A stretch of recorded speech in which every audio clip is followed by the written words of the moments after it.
Hello everyone, welcome back. So here we are doing our second movie review. Catherine went out and picked us up some movies recently. And Winners. Yeah. So today we gotta talk about this movie in particular. It's called Crazy Samurai 400 vs. 1. Look at that. That is a beautiful box, isn't it? Like, I really like that box. I was so excited when I brought you home. Like, this is gonna be my face the entire time he's watching it because he's gonna love this because this sounds like it's something he really loves. So I was gonna be excited. that was not my face. we are going to mention that there's this nice little quote on the bottom of the box. It says, one of the best action films in recent years. Okay? And it's from this company called Asian Movie Pulse. Remember that. We're gonna come back to that, okay? I feel like we have to come back to that. Who is Asian Movie Pulse? That's what we're coming back to. Shot in one ever-moving single take, the marathon battle rivals any ever filmed. Yeah. Okay, so the big premise behind this whole thing, I don't even remember what year this movie Came out in 2020. Yeah, but I mean, like, in storyline. Oh, in storyline, he lived in like the 1500s because how is it pronounced? Musashi. Yeah, Musashi is actually the samurai who is credited with first being able to master dueling two swords at once. That's actually pretty cool. Did we see that in the movie? No. We'll get to that in a minute. Every time he had two swords, he's like, let me just throw this. We're going to get to that in a second. Okay, so in the movie, there's this big clan feud between this family. I forget their name at this point. That would be the Yoshioka. Yoshioka? Clan. Yeah. Okay, so the Yoshioka clan has a big beef with Musashi. Over what, we don't really know, because they don't really tell you. They pretty much focus on what's happening at the time. And they've organized a duel between their family against Musashi. What they haven't told Musashi is that they hired a bunch of mercenaries. I think they had like 100 of their own people and like 300 mercenaries. Or no, it was 300 of their own. Yeah, and then 100 mercenaries. Yeah, and 100 extra mercenaries, just in case. And so, the opening of the movie, we're treated to the head of the household that's left, who's being chaperoned by his older gentleman of the clan, because he looks no older than maybe 5? I think in the movie they depicted him as around 5, but in real life he was apparently 12. 12 years old, love it. Yeah. And I'm not gonna give you any spoilers on that part. The opening of the movie was actually pretty strong. The film quality is very good. It's very nice. I would say like high definition. Yeah, I would say this one suffered from the exact opposite problem that most modern day movies have, where like the solid the middle portion is super solid and then it has a crummy ending. Yeah. This one had strong ending and strong close, and then the middle. So Musashi shows up for the duel, and what begins is a very ambitious one-shot fight scene over the course of 77 minutes. Hearing that, I was extremely kind of like looking forward to that, because I've seen some movies that were done in one shot, and it was and if you can do it, you do it well. And it looks great because it's telling the story exactly as it's happening. And you get to live in that moment.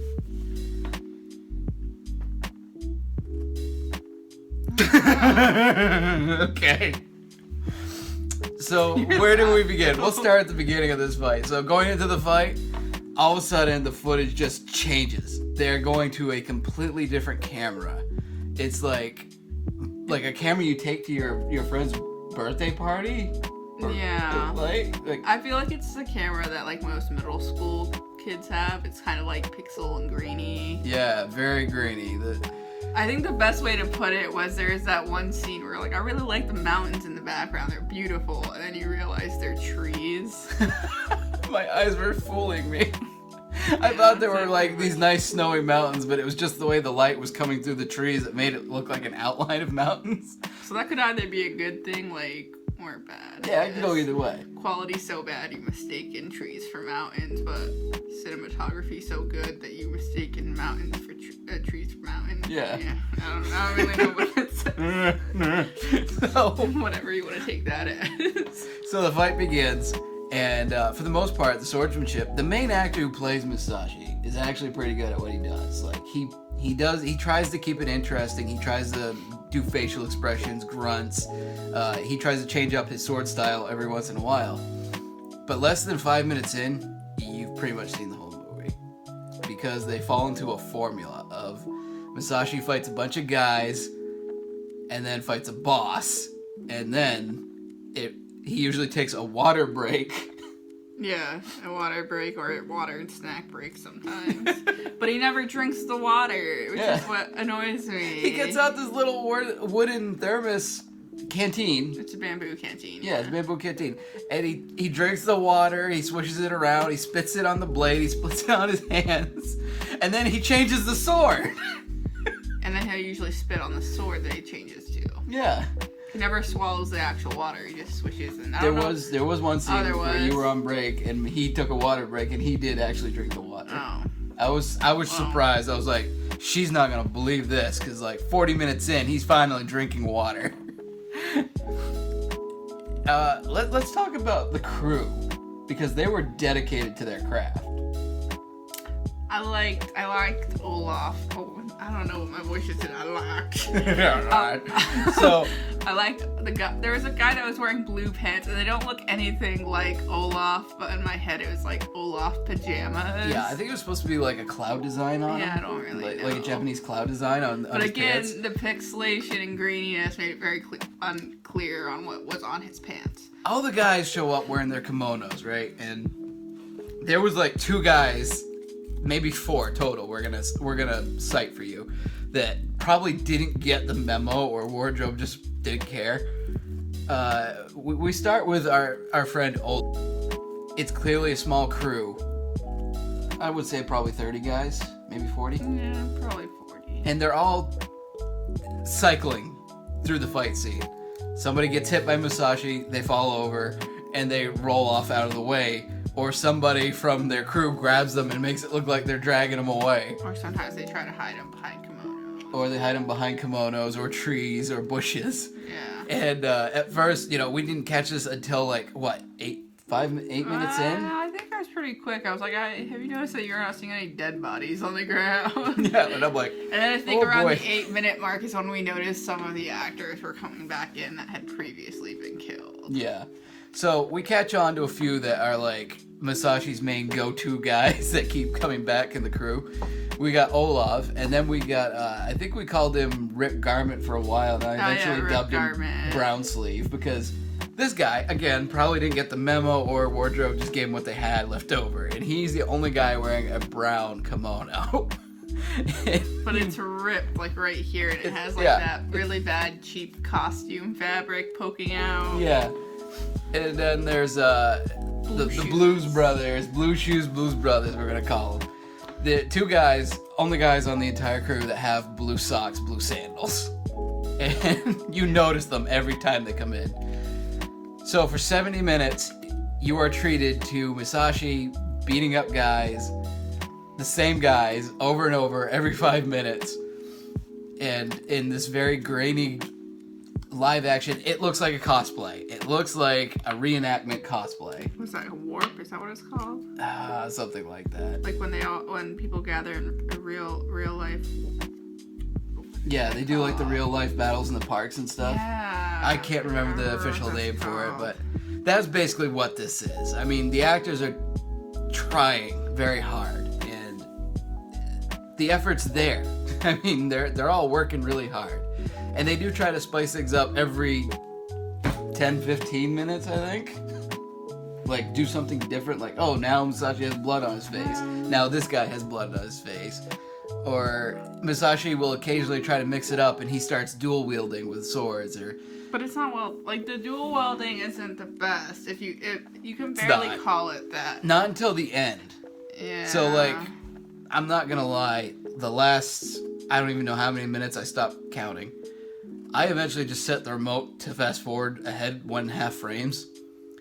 And that actually made the movie better. It looked good.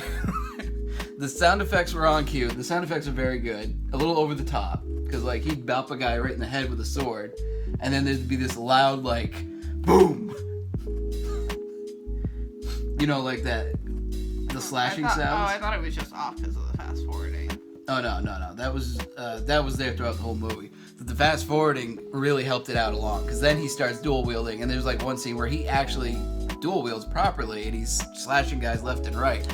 But any other time he picks up the sword, he picks up 2 swords, he immediately throws one off and usually grunts with it. He just like lobs it at a guy. But I just remember like the one time he was doing it good because you're like, oh, he hasn't thrown it yet. And I'm like, oh, you wait, he's gonna get bored. And then like 2 seconds later, it's like,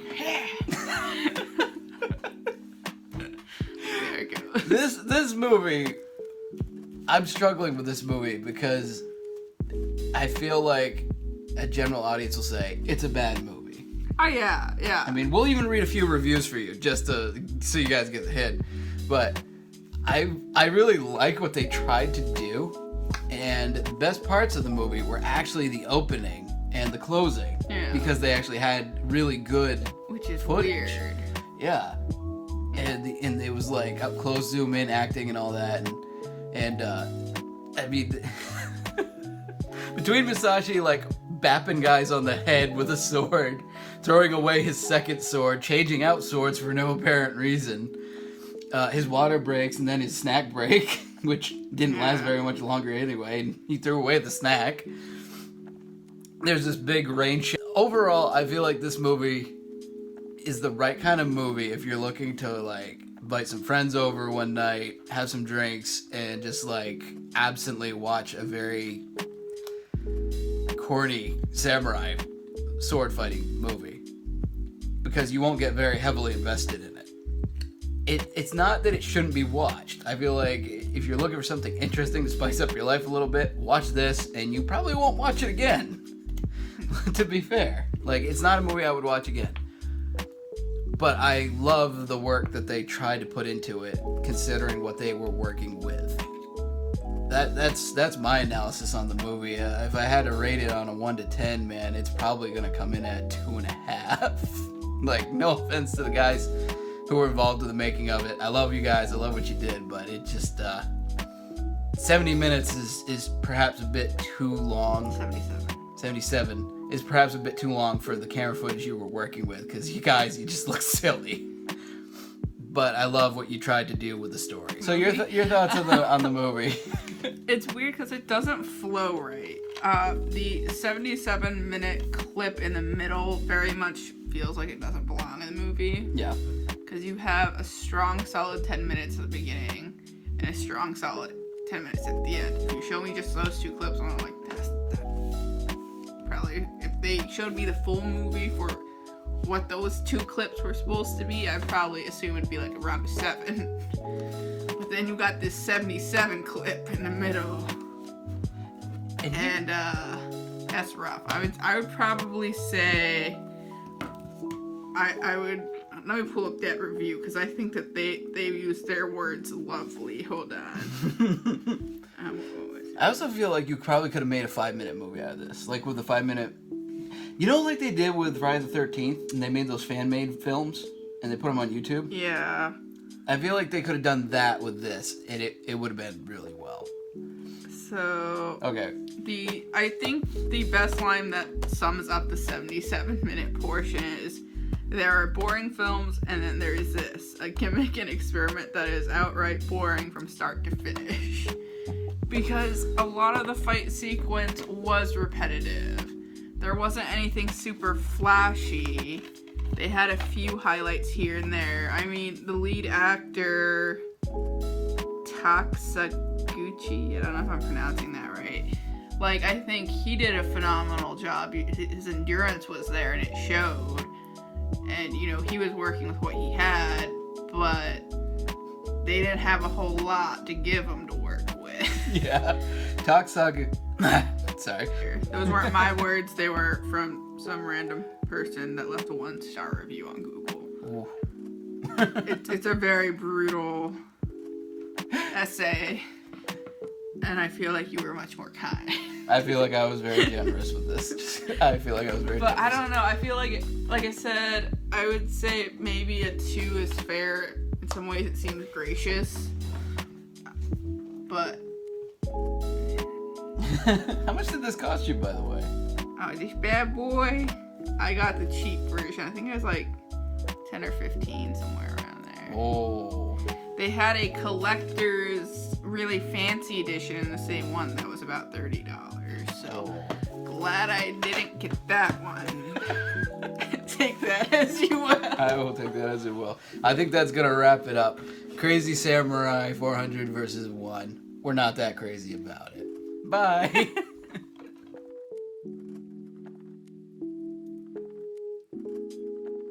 Catherine, what are your thoughts on this? It's weird because it doesn't flow right because of...